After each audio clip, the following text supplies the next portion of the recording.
Assalamualaikum warahmatullahi wabarakatuh. Selamat pagi, salam sejahtera bagi kita semua. Shalom, Om Swastiastu, Namo Buddhaya, Mendong Tian, salam kebajikan.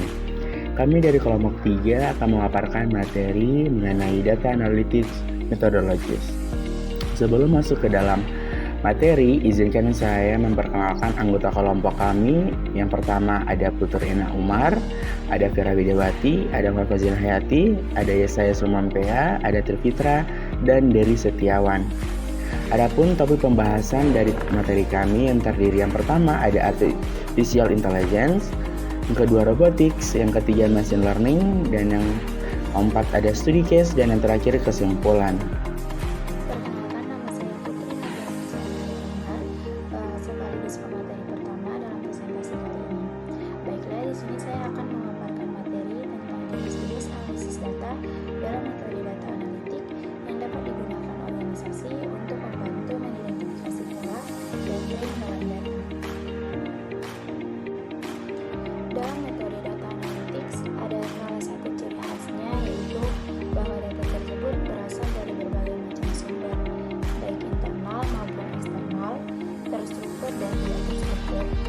Beragam jenis data memerlukan kemampuan pemrosesan yang berbeda dan algoritma khusus dalam analisisnya. Namun, analisis tersebut dapat membantu organisasi mengidentifikasi permasalahan ataupun kinerja yang sebelumnya tidak dapat mereka identifikasi. Selanjutnya, saya akan menjelaskan jenis-jenis analisisnya. Yang pertama ada analisis teks. Analisis teks melibatkan teks dalam jumlah besar seperti email, postingan media sosial, serta tiket dukungan pelanggan yang diterjemahkan ke dalam data kuantitatif untuk mengungkapkan tren atau wawasan dalam teks. Analisis teks dapat menghasilkan sebuah bagan atau laporan untuk menampilkan hasilnya. Contoh analisis teks dalam layanan pelanggan yaitu sebuah organisasi dapat menggunakan analisis teks untuk menganalisis konten email yang dikirim ke dukungan pelanggan untuk membantu memahami kebutuhan pelanggan dan untuk membantu mengidentifikasi masalah yang merupakan penyebab masalah atau pertanyaan yang sering muncul, dan juga dapat membantu bisnis seperti yang pertama, meningkatkan kepuasan pelanggan dengan mempelajari apa yang disukai dan tidak disukai pelanggan tentang produk mereka, berupa meningkatkan hal-hal yang disukai pelanggan sekaligus mengatasi hal-hal yang tidak disukai pelanggan. Dan yang kedua, dapat mendeteksi masalah produk atau layanan dan dapat membantu bisnis menjadi lebih responsif terhadap masukan pelanggan atau sentimen negatif lainnya. Dan yang terakhir yaitu dapat memantau reputasi merek. Yang kedua adalah analisis gambar dan video.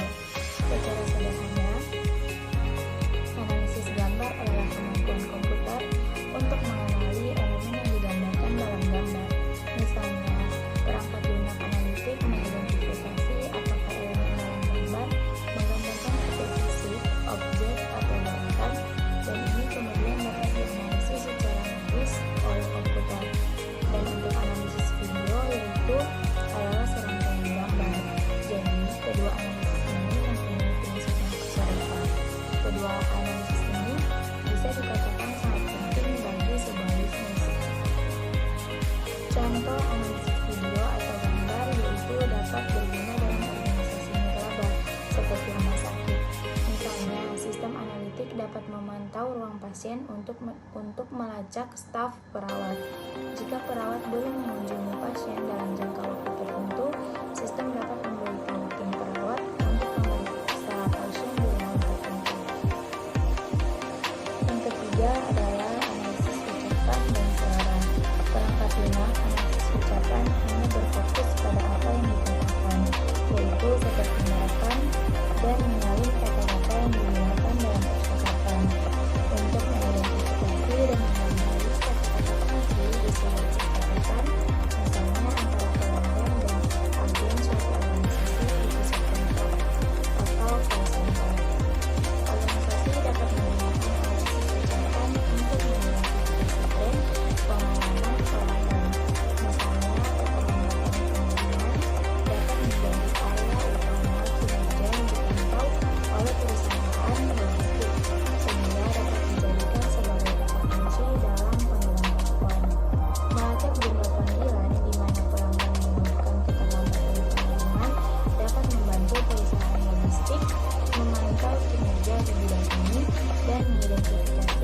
kebutuhan untuk meningkatkan kinerja jika jumlah keluhan meningkat. Baik, materi selanjutnya itu adalah Artificial Intelligence atau AI. Apa itu AI? AI atau kecerdasan buatan adalah teknologi yang dapat membawa aplikasi analitik cerdas untuk analisis data instan, mengintegrasikan AI ke dalam operasi bisnis, dapat membantu organisasi dengan cara yang tidak dapat dipahami. Meningkatkan kecerdasan memasukkan analisis data dengan kecerdasan buatan yang dapat membantu membuat solusi intelijen bisnis dan keputusan bisnis yang lebih cerdas. Algoritma AI akan membantu menganalisis data hingga ke tingkat terdalam. Algoritma ini dapat digunakan untuk menghilangkan pendekatan berbasis tebakan dalam pengambilan keputusan bisnis. Mengotomasikan keputusan dengan menggunakan kecerdasan buatan untuk analisis data. Organisasi bahkan dapat memiliki alat otomatis atau model AI untuk melakukan tugas seperti mengirim pesan yang dipersonalisasi, memberitahu karyawan jika dia keluar dari proses, atau bahkan memesan atau memproses pesanan produk.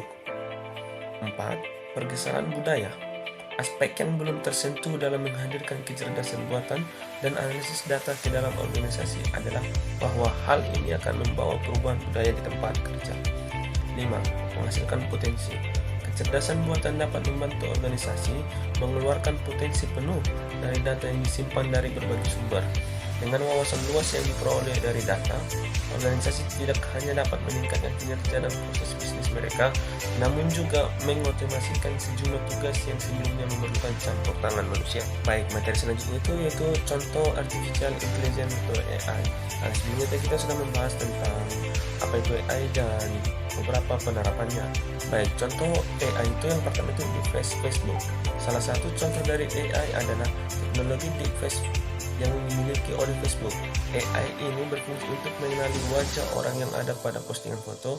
Dengan teknologi AI ini, kamu tidak perlu lagi menandai seseorang yang ada pada foto secara manual, karena AI ini yang akan melakukannya. Nah, yang kedua itu contohnya itu rekomendasi e-commerce. Konsep penerapan AI yang sering kamu jumpai salah satunya adalah rekomendasi produk pada e-commerce. Mungkin kamu pernah belanja di salah satu e-commerce, dan ketika kamu berbelanja, ada produk-produk yang direkomendasikan untukmu. Produk yang direkomendasikan tersebut bukan dari seorang yang memprediksi kira-kira kamu beli apa ya. Produk rekomendasi tersebut merupakan hasil dari proses AI yang dimana kita awalnya mencari satu produk.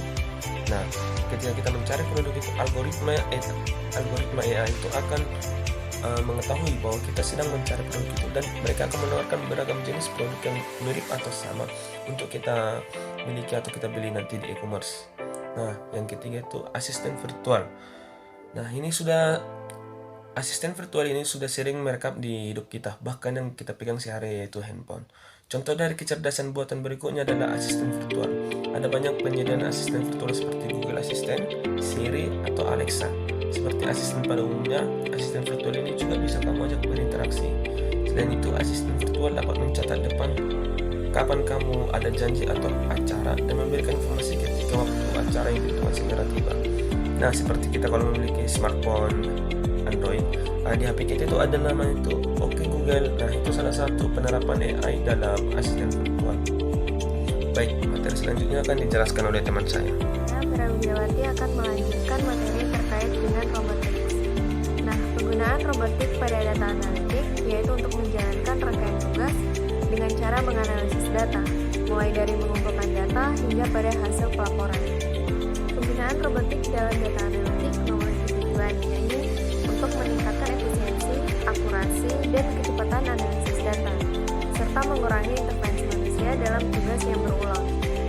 Selanjutnya, berikut paparan dari beberapa cara metodologi data analitik yang dapat digunakan dalam robotik. Pertama, pengumpulan data.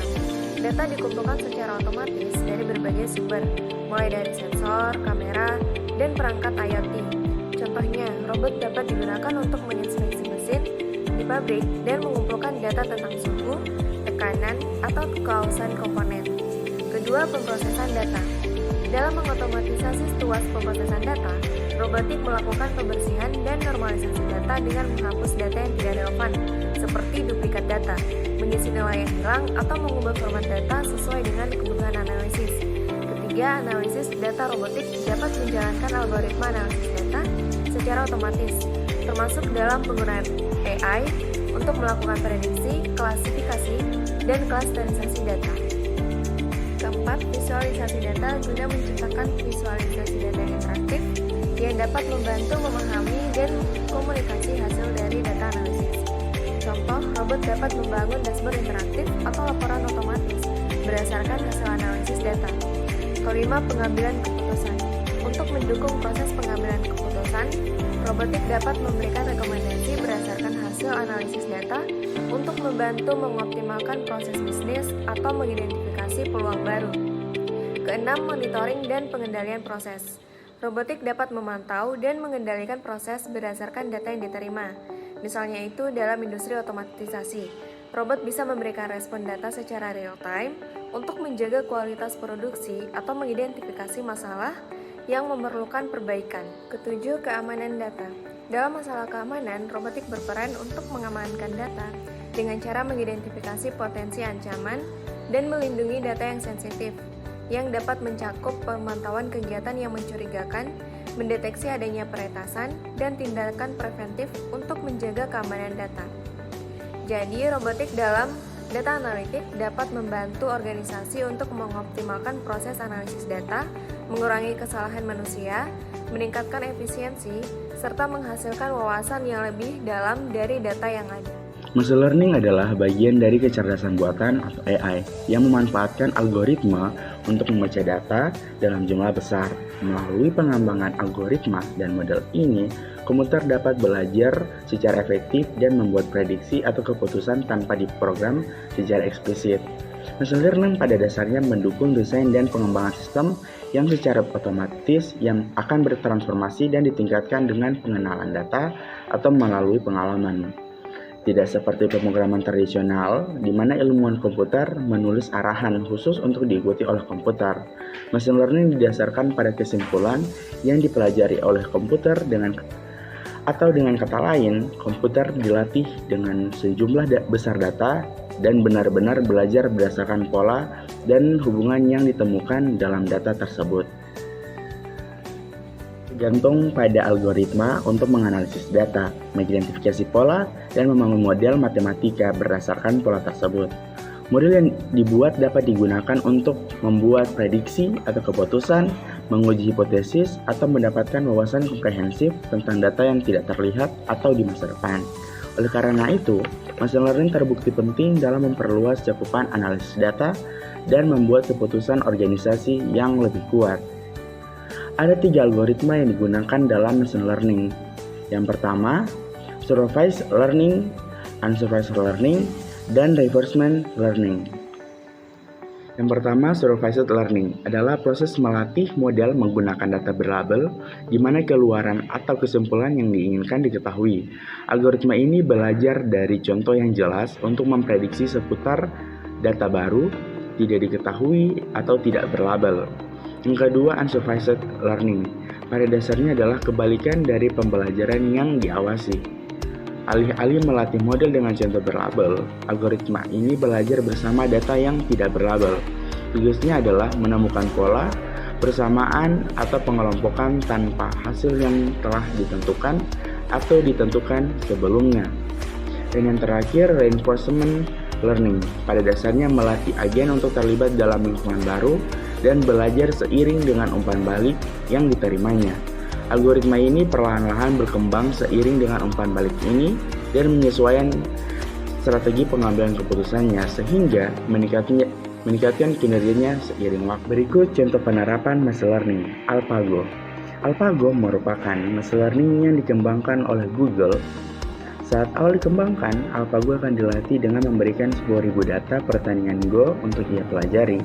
Setelah AlphaGo mempunyai bekal dan pengetahuan cara dan strategi bermain Go, dari mempelajari 10.000 data pertandingan Go tersebut, AlphaGo akan belajar kembali dengan bermain Go dengan dirinya sendiri. Dan setiap kali ia kalah, ia akan memperbaiki cara ia bermain dan proses bermain ini akan diulang sampai jutaan kali.